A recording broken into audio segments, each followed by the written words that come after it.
Hi everyone, and welcome to the fourth instalment of my project to transform Italeri's 1/35th scale Crusader tank into a Crusader gun tractor. Now in this video we're going to be looking at some of the techniques and tools that I use for super detailing. So if that's something of interest to you, then pull up a chair and let's go do some modelling. Now, first of all, I'm going to give you a quick track update. I've replaced the rubber tracks in the kit with these full metal ones. Pretty good, actually. Gone together really well. No issues. And once put together and painted, they certainly look the part. So, first off, I've created some little supports for the canteens and for the telescope holders on each side, just using plastic card strip, and that was all sanded back. And we needed to do one on the back wall as well. So very straightforward use of the plastic strip there. And as you can see, we've done some for the fuel can holders, and they've all fitted into place really well with a little bit of added detail. Now, I've bought these from ITA3. These are 3D parts, and they are the actual clasps.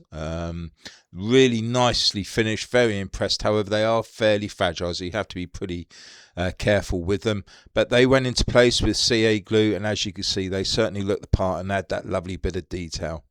Now, going to the back, I had to do the fuel can holder, again using plastic card strip, and it's quite a straightforward cutting it into size and into shape for the fuel cans to hold, and there was one done for each side. And you'll also notice that I've used a kit part as well for the actual rear mudguard. Now, the actual back part, this was a little bit fiddly. It was a matter of doing the recess area so that the spare wheel can go in. I soon realised that the fire extinguishers shouldn't have been on there, so those were taken off. They had to do a bit of a repair work, as you can see, but once that was all sanded back, that was fine, and then that rear panel now fitted on a lot easier.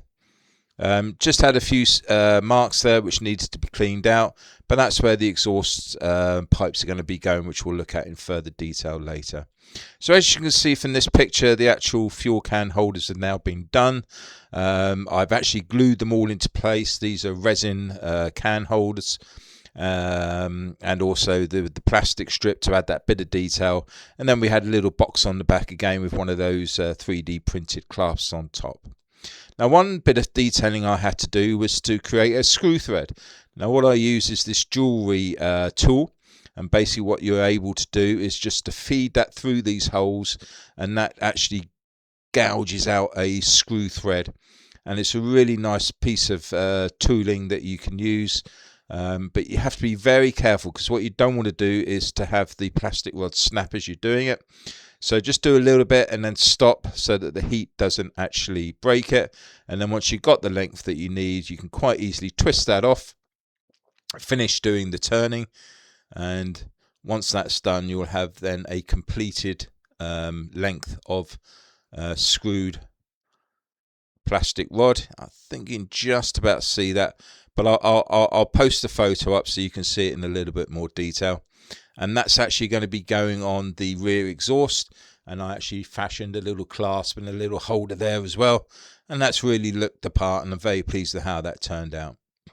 We had some more riveting details to add, so we had some nuts from Meng, and that was put on the side brackets.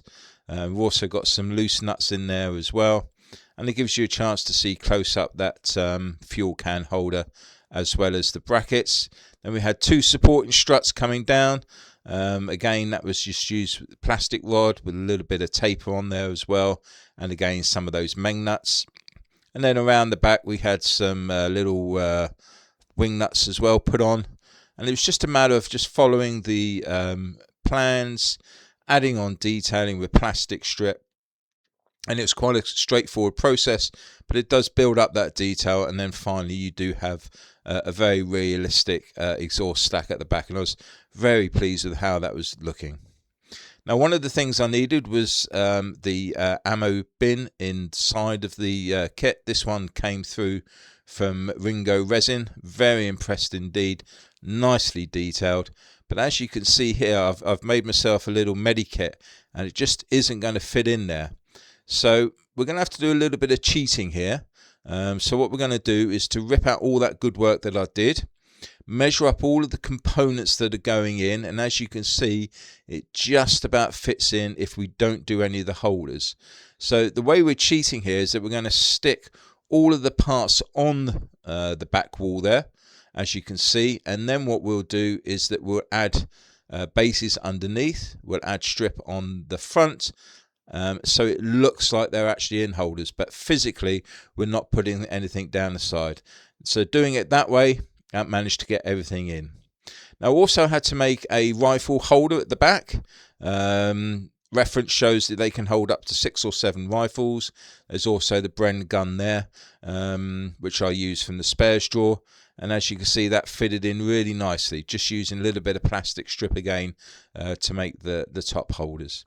Now at the front, we put some more detail in. I made a couple of flags and a spanner there. The flags are made out of Tamiya tape, and once painted up, they'll certainly look the part. Now there was some cabling at the back for maybe a fuse box or an electric box, and I'm a great fan of using the Tamiya cable because it's plastic, so it obviously paints up a lot better, and it's very manageable like wire. Just going through the back now, you can just see some of the details that I've added on. You can see the bases that I put there. There's a little box underneath the ammo box as well. That's the Bren gun ammunition holder on the side there. And you can also see where I've used the Tamiya wire as well on that fuse box. There were a couple of plates there for the axles, so that was added in. That came from some of the reference photos that I was using. But all in all, that's pretty much all of the fixed detailing at the front there. So what I needed to do next was to make some more detailing using the cutter, and this allowed me to make up some hinges. So we just do 2 different thicknesses, and as you can see, same length, but that does create that sort of hinge effect. And then what I had to do was to make some triangular plates for each of the hinges at the ends and in the middle, and then I added on some 0.5 pewter rivets as well. And all in all, that looked really nice, and I was very pleased again on how that turned out. And once painted up, that will certainly look the part. Put a little bit of thread on there just for show. That was replaced later with some nylon thread because that's obviously a lot easier to paint up. Now I've made some hooks using the RP Tools wire bender because there was quite a few hooks that needed to be put on the outside of the model. As you can see there, we got 6 altogether. That was replicated on the other side, and then as we've already seen, there was a few on the front as well. So with all of the detailing done, it was a matter of adding in all of those spare parts, making sure that it all fitted in well. We got some resin British helmets there as well, which were very nice and CNK. We got some more 3D printed fire extinguishers.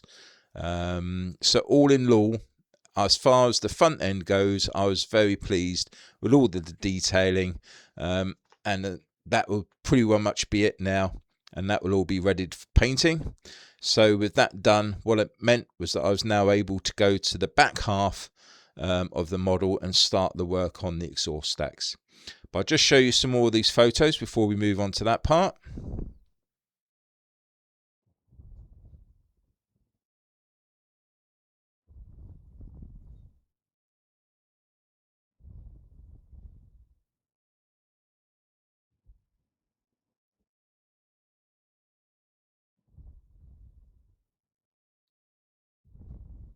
As you can see, I've left the front glasses off so you can actually see all the detailing, but obviously that front panel will go in as well. I wasn't too sure at the moment how everything was going to fit as far as the loose equipment goes, but it was all there ready to be painted. And as you can see now, I've very gingerly put the front end on so that it gives you a better idea of what the final look is going to be. And as I think I've already said before, the top half will be taken off for painting and will be put on once the painting is complete. So here's some pictures without any of the stowage put in, and that gives you an idea now of where I need to go. So I need to do the rear exhaust feeders. So this is is it 9? No, 9mm pipe this was. So I had to get the old plumber's pipe cutter out. Nice bit of kit. Just clamp it, tighten it, screw it, tighten it, screw it, and then eventually you're going to cut through there. Not the cleanest of cuts, because obviously I didn't go all the way through, but that can easily be cleaned up. And there we have a ready-made filter to use. So obviously one for the left, one for the right. And then what I needed to do was start adding the detail. Now both of these have a domed top.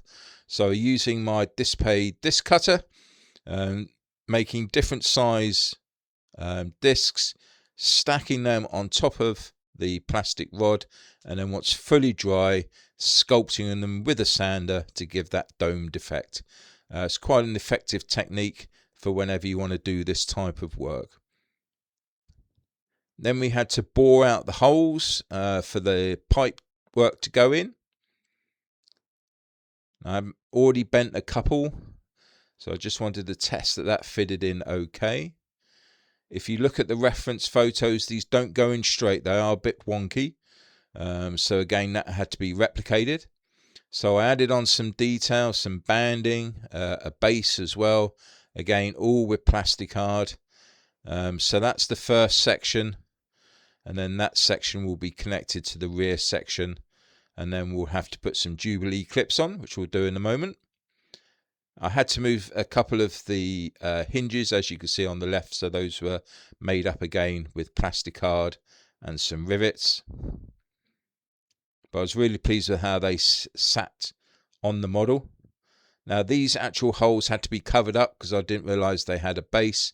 So again, I had to drill through those. Now with the spare tyre, there was a matter of having to put the clamp in.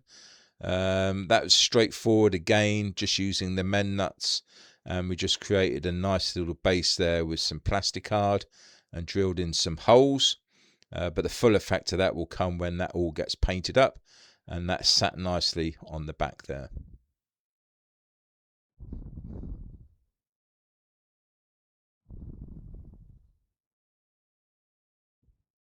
So now that I was happy that sat in the right place, I was then able to finish off the pipe work. The Jubilee clips, it was just a matter of putting a bit of banding around, then put in some very thin plastic strip around. That was all then cut down to size, making sure the joins are at the back so that it doesn't get seen. And then I used some old tank track pins for the clips. And all in all, I think they've turned out pretty well. Once painted up, I think they will certainly look the part. And they will then fit, as you can see, at the back there where I've drilled out those holes. But really pleased with how those turned out. So there we go. I'll leave you some of the reference photos. You can see how it all went together. But that just leaves me to say a massive thank you to all of my subscribers, old and new. I really appreciate your continued support of my work, and I'm glad to see you all enjoying this project as much as I am. So, in the meantime, happy modelling.